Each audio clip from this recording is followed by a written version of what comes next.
This is the BBC. You're listening to Monday's episode of The Archers from BBC Radio 4.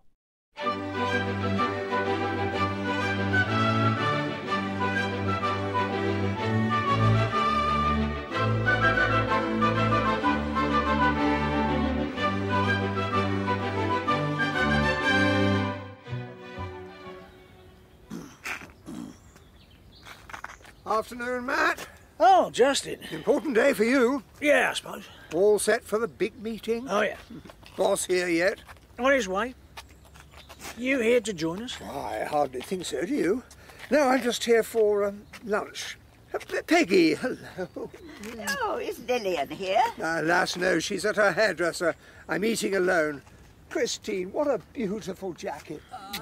Hello, Justin. We're meeting Jill for a ladies' lunch. Perhaps you'd like to join us for coffee afterwards. An irresistible offer, thank you. Oh, excuse me, will you? Of course. Graham, hello. Yeah, thanks for returning my call. Peggy, hello. It's regarding... I understand you're holding some sort of investors' meeting here today. Well, I'm not on the money side. You do surprise me. No, my boss, Hugo's the investment man. Now, I tell you, the RSVP list's longer than my arm. We're expecting the great and good from right across the Midlands. Very impressive. Anyone we know? Well, bound to be with your connections. No, real mix. Racing people, horsey people, couple of titles, some seriously high net worths. Why don't you join us?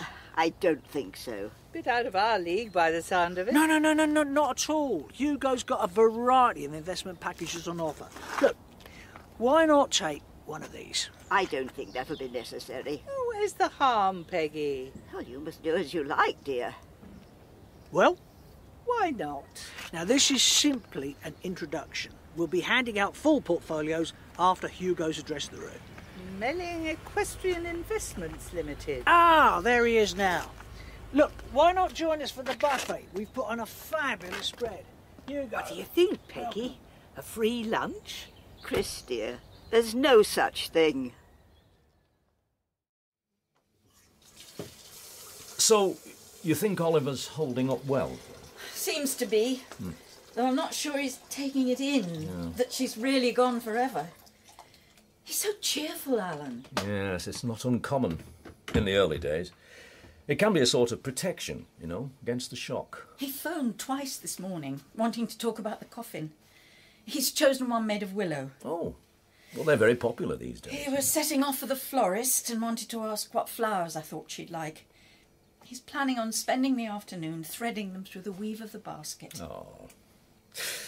I buried a woman once who had a cardboard coffin that her grandchildren had decorated with felt-tip pens. Oh. His daughter came from America to be with him, but she had to go back on Saturday evening. I don't like to think of him there on his own. Tea or coffee? Look, how are you managing, Shula? Oh, I'm fine. Bit up and down. Sometimes it feels like we're all just pretending, playing a silly game. And I think, I'll just call Caroline and ask what she makes of it all. The thing is, I can't believe I'm never going to see her again, Alan. I know. Alistair and I had been talking about going over for Easter, and then with one thing and another it was difficult, and I thought, how about September? And she said, yes, September's gorgeous over here. Gorgeous. Did you say which you'd prefer, tea or coffee? Look, how about a walk? But you've come to talk about the memorial ceremony. Yes, but it's a beautiful day out there. We can try talking and walking. Thank you. I'd like that. So he and Fallon Are trying to move house, yes. I thought they were so settled at Woodbine. As far as I can tell, they want to get a foot on the housing ladder. But they haven't mentioned anything to you. There's no reason why they should. Contractually, they only have to give me a month's notice. All the same, would have been courteous to let you know they're looking. I suppose they're waiting to see if they find anywhere. Oh, that cheesecake looks delicious. The waitress said it was one of Ian's best. He must be thrilled about his prize at the Food and Drink Awards. Of course. You should have started without me. Wouldn't dream of it, Peggy. Your sticky toffee looks good too. I'm not terribly fond of sticky toffee pudding. Aren't you? I'm only having it for Jack. That's what you always say. No, I don't. Chris has been telling me about Fallon and Harrison. moving out of Woodbine. You haven't mentioned anything to me, Chris. I must say they've been marvellous tenants. I couldn't have wished for better. Why didn't you tell me? Well, nothing to tell, Peggy. Nothing settled. Apparently they want to buy a place of their own. That's perfectly understandable. Of course. Might you want to move back there yourself? I enjoy living with you, Peggy. Well, yes. Unless you'd like me to move out. Oh, not at all, dear. I'm only surprised you haven't mentioned any of this to me. So, did you see how Matt's getting on with his Investors' Day, Peggy? Actually, Linda told me he's in a bit of a stew. Why? There are a lot of, now what did she call them? Oh, that's it, no-shows. Not a single title's turned up. And she says a lot of the food will go to waste. No. Well, that's what she said. Oh, I know, Jill, we all hate waste. It's outrageous. When so many people in this country don't have enough to eat. Has Mr. Melling started his talk yet, do you know, Peggy? I think he's just about to. Only I might slip in at the back, hear what he has to say. Why would you want to do that when Matt Crawford's involved? Oh, don't worry, I've no intention of investing. So why bother going in? Oh, you know me and horses. What about your cheesecake? Oh, I'll have it with coffee later. Oh, did I hear mention of coffee?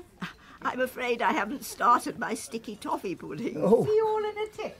She's going off to this investment talk. Matt suggested it. Really? She'll be practically the only one in the room by all accounts. Why's that? What was Linda's expression, Peggy? No shows. Do you think Chris actually wants her cheesecake? Quite a few people simply haven't turned up. Oh, dear. Poor Matt. She was 22 when she came to the village. I was 19. Oh, I thought she was gorgeous, so charismatic and sophisticated. I was a bit intimidated. She made me feel a real country bumpkin. Oh. But I liked her straight away. Well, she was very likeable. Never one to suffer fools, though. No, but I always felt I knew where I stood with her. She always said things as she saw them. I remember once she went to London to see a show in the West End, some comedy or other. She'd been looking forward to it. When she came back, I asked her how it had been. She said it was all right, but hugely overpriced, and not as funny as an average Ambridge panto. Then she thought some more and said, but the seats were more comfortable in the village hall, which meant that at least she was able to have a good quality nap. So, the memorial. The memorial. I've had a few ideas. There's that poem by Christina Rossetti. Remember me when I'm gone away? It's a very good choice. And, as you know, she was adamantly atheist. But I thought she might like Ecclesiastes. To everything there is a season. And a time to every purpose under the heaven. If she believed in anything, it was nature. She so loved being outdoors, the countryside. What I want to do, if I can, is to try to evoke what it was that made her her.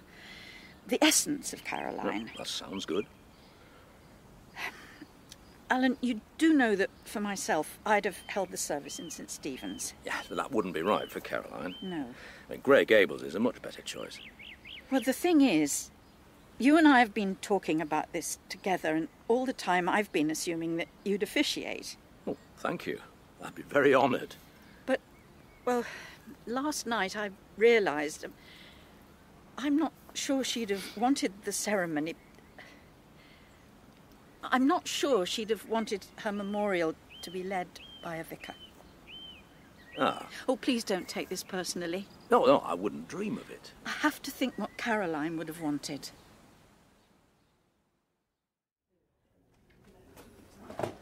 Oh, not going already, Christine. Peggy and Jill will be sending out a search party. Well, before you disappear, what did you make of Hugo's pitch? His pitch? Yeah, his speech.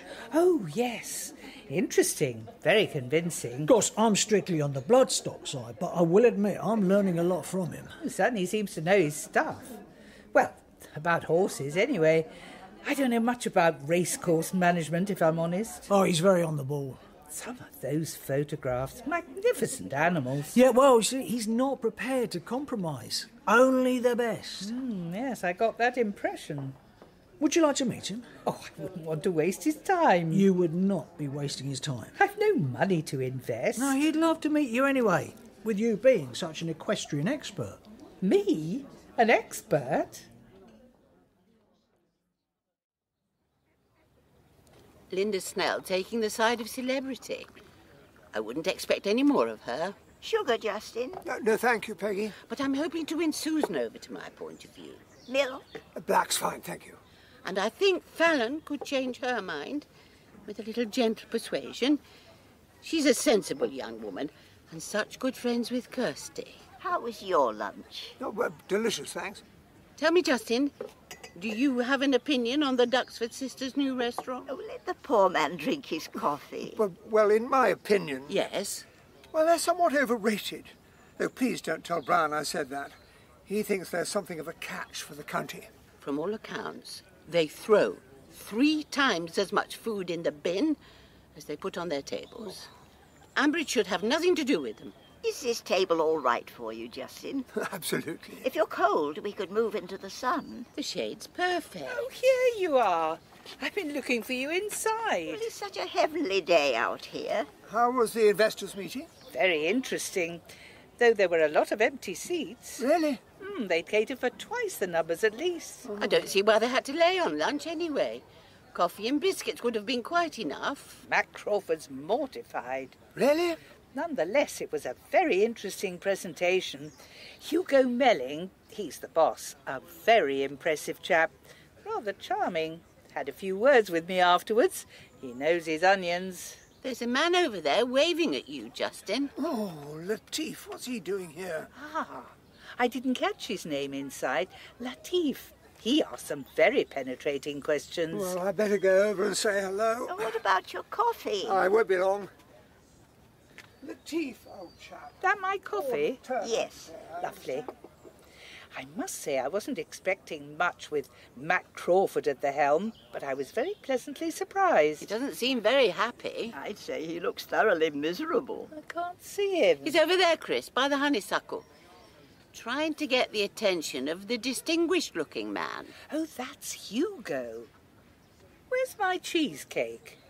Cheesecake, dear? I said I'd have it with my coffee. Did you? Justin, on the other hand... Oh, did I hear my name? Why are you smiling? I'm not smiling. I know you are. Well, Peggy, why not?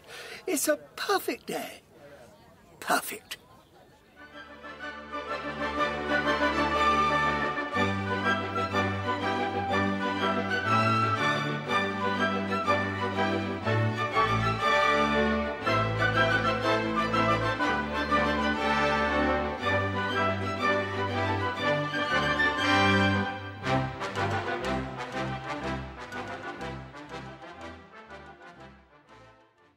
This is the BBC. You can listen to audio highlights and actor interviews at bbc.co.uk/Archers.